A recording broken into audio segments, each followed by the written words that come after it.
நீங்க என்ன வேஷம் போட்டிருக்கீங்க? குறைச்சி வேஷம். எத்தனை வருஷமா? இதான் முதல் வருஷம். ஏன் இந்த வருஷம் எதுக்கு போட்டிருக்கீங்க?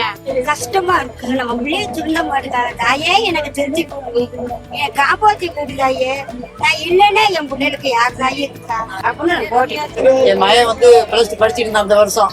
பிளஸ் டூ படிக்கும் போது கடைசி பப்ளிக் எழுதும் போது ஒரு பயலுக்கு வந்து பரீட்சை ரொம்ப காமிச்சிட்டான்.